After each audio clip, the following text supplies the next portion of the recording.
What does it mean to be blessed? You know, if normal everyday life of like hashtag blessed, for those of you who are uninitiated, if you'll just type into Google hashtag blessed, you will see photo after photo after photo of people with their toes in the sand or sitting on yachts they don't own but they want you to think they own, or you'll see people living their best life, often of which is simply an image they're trying to portray to the rest of the world. It is false. It is them trying to live up to something, keeping up with the Joneses, whatever you want to call it. But what does it mean to really be blessed? Not to simply try to show a best self to others, but to feel the deep, rich waters of the love and presence of God's own love, of community, of knowing the comfort of other people who care about you, are looking out for you.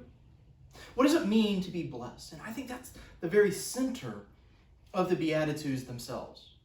You know, there's so many different ways in which we've talked about over the centuries what the Beatitudes are and what they mean, and there's no way in one short discussion today that we'll ever cover the whole conversation, but there are a handful of places for us to start. So right off the bat, there are two very common ways of seeing it. One is called the monastic ideal, and the other is called the impossible ideal. So the monastic ideal, we're going to get a little bit more academic for just a moment, but the monastic ideal is an idea, a way of seeing or understanding the Beatitudes and the whole Sermon on the Mount, if you will, as being Jesus being dead serious about what he is putting forward to his listeners. But they read it in a way of, these are imperatives, these are things that must be followed, this is the way that life must be lived. And so monastic orders become the way in which people can live their most perfect lives, where they can live most aligned to the will of God. On the flip side, you might have what we now then call the impossible ideal. Very, very important in Protestantism, and originates, or at least is popularized, by Martin Luther and the Lutheran Church. And the idea here is, when Luther sat down and read this part of Matthew's Gospel, of the Beatitudes, and then read out the Sermon on the Mount and what was being asked for by Jesus, he saw such an impossible standard being set that no human being could possibly measure up. And what he saw in it was proof of our need for God's grace, that there's no way one human can do or live this perfectly. So it must be proof that God alone can make this happen, and that it sheds more light on our need for God's grace.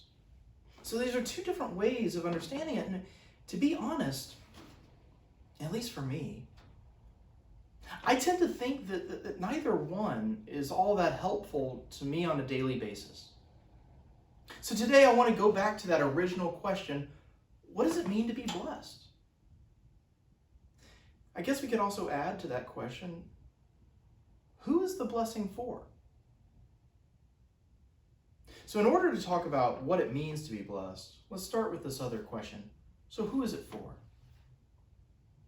You know, there's a tradition, a theological tradition that I've been thinking about a lot in the last several weeks that comes out of the liberation theology of the mid 20th century that has really, I think, been one of the great leaders of thought in the Christian tradition for the last at least half century. And essentially, at the heart of it, part of what's at the heart of it is this insistence on the preferential love of God for the outsider, the poor, those who have been marginalized and pushed to the edges of society. And there's a lot of good reason why this theology not only exists, but touches and is part of the Beatitudes themselves. And it starts if we stop and think about all those times that Jesus gets in trouble with the religious establishment. It's because he's eating and hanging out with prostitutes and the sick, tax collectors, people that the establishment don't think are worthy. And he gets in trouble for this.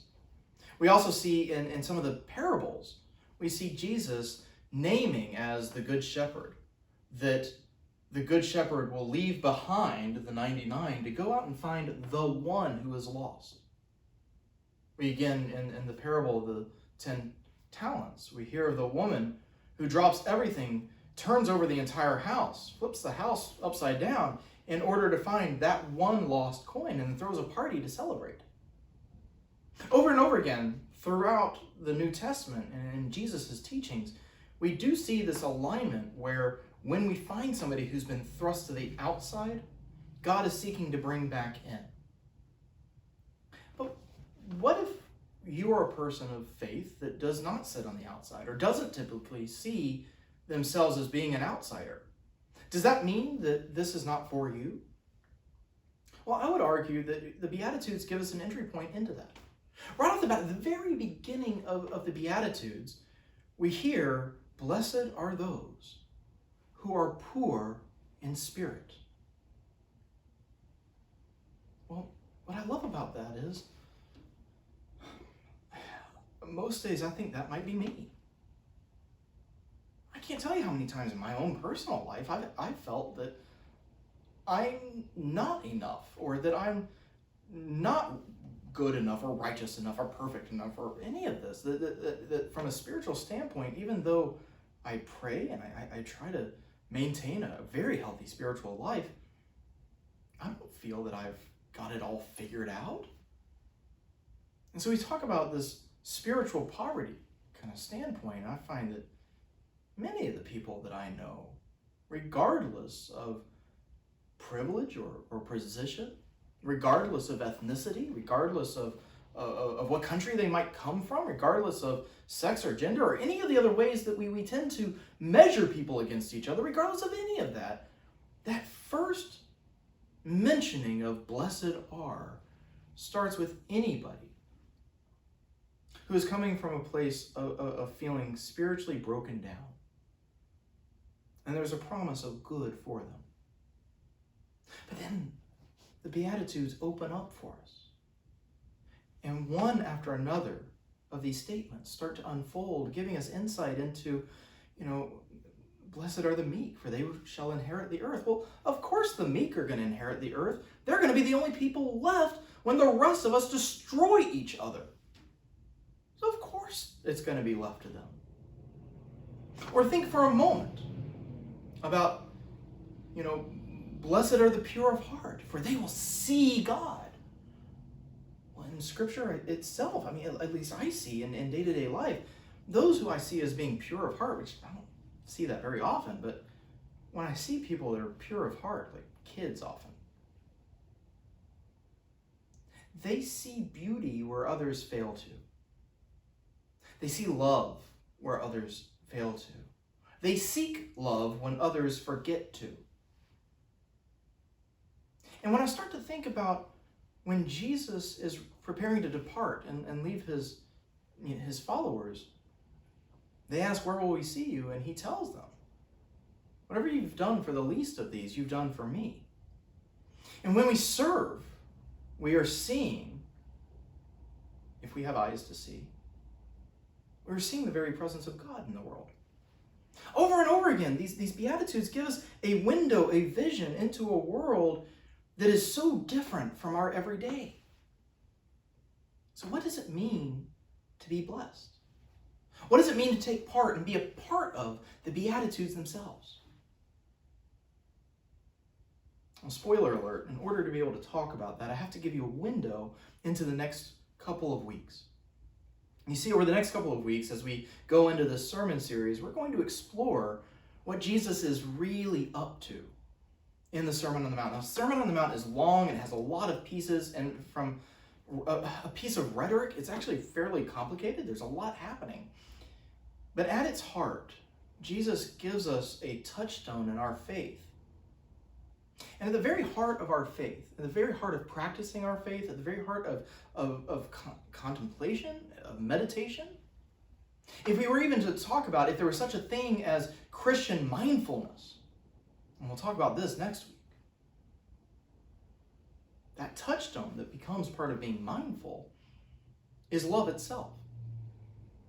And And not love of being a feeling, but love as a way of looking at and living within the world.